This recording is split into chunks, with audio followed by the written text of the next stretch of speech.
This is the good content. Jojo Rabbit is a strange film, and for an industry that is oversaturated with franchises, reboots, sequels, and spin-offs, Jojo Rabbit is a breath of fresh air. And yet, it's a very weird film to explain. It's set in World War II. A little boy in Nazi Germany. He wants to be the best Nazi he can. Immediately, everyone's like, It's true. It's a very hard film to describe, because we're not used to these type of movies. When we talk about movies about World War II, we're often reminded of Schindler's List, or Saving Private Ryan, even Inglourious Bastards. Gorlami. Scusi con me? Gorlami. But none of them are quite like Jojo Rabbit. None of them is a comedy set in Germany about a kid who wants to become the best Nazi. A kid who sees an imaginary Hitler who inspires him to become better and try harder. None of them dares to laugh as much as Jojo does to one of the darkest events in human history. In the current Hollywood environment, making Jojo Rabbit was a huge risk taken by Fox and Taika Waititi, the writer and director of the movie and the guy who also directed Thor Ragnarok, and played this guy. Allow me to introduce myself. My name is Korg. I'm kind of like the leader in here. I'm made of rocks, as you can see, but don't let that intimidate you. You don't need to be afraid unless you're made of scissors. Jojo Rabbit has made over $50 million with a budget of 14. It currently has certified fresh rate of 80% on Rotten Tomatoes and 8 on IMDb. And it even won Best Adapted Screenplay at the Oscars a few days ago. And I can't help but think that the reason of this success is the way it looks at the World War II. The fresh take it has on the period and the way it portrays the silliness of Nazis, the silliness of fascism, and the silliness of war in general. But how does Taika Waititi achieve this feat in his movie without underlying the darkness of war?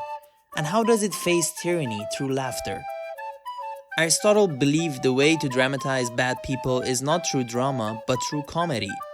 In Poetics, he argues that comedy should imitate the action of men worse than ourselves, to showcase the ridiculousness of it, which in itself is part of its ugliness. Aristotle believed that comedy is a device to showcase this ridiculousness, and to uncover its true intent. Much like how Charlie Chaplin portrays the ridiculousness of Hitler. When Chaplin plays with giant balloon that symbolizes the world, it's portraying the idiocy of the Nazi regime and Hitler himself. It's not normalizing fascism, but it's pointing to its weak argument, to all its fallacies and all its silliness. Through comedy, Chaplin is devaluing a regime that thrived on validation, and through humor, it's laughing at a system that used fear at its biggest strength. We even see this in real life. In this modern age, where many countries have the capacity to censor, suppress, and shut down any form of criticism, humor has become a tool to fight tyranny and dictatorships. From people of Hong Kong to uprising in Middle East and even European protests, comedy has become the de facto language of social activism. But why is that? In theory of humor, there are different reasons that rationalizes the comedy. There's a relief theory that contributes laughter to the sense of relief we get at the end of a joke. If you're really a nerd, who's your favorite Baroque composer? Bach. Bach? Not Vivaldi? You're insane.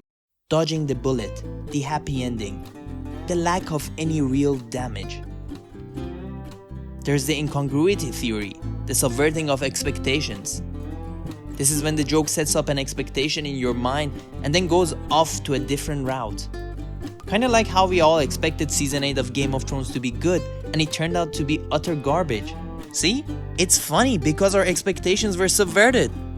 And then there's the third category of humor, the superiority theory.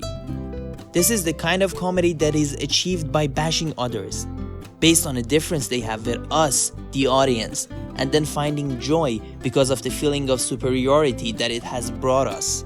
This theory was put forth by Hobbes, and it argues that we laugh as a degradation tool, that we find things funny because they reaffirm our sense of importance by degrading anyone who's different than us.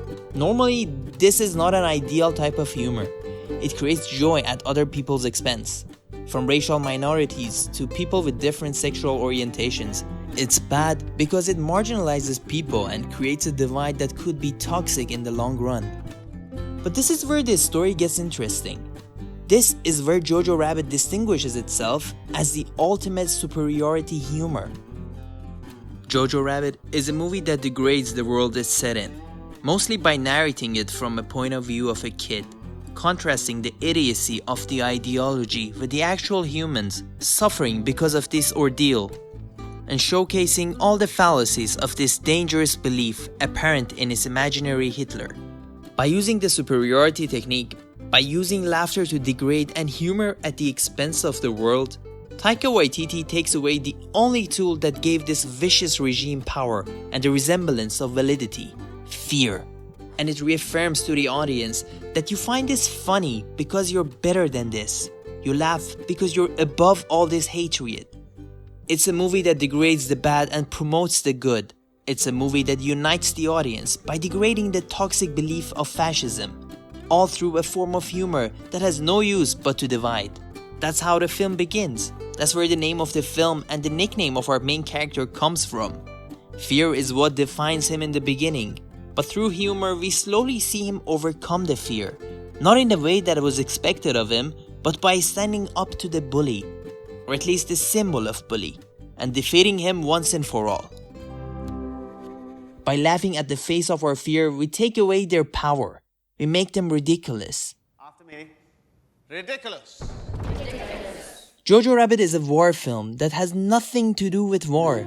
It's a film about the joys of life, finding humor in little things, true friendships, and most importantly, facing the very thing that we're afraid of, to strip them of their powers and take away their influence on our lives.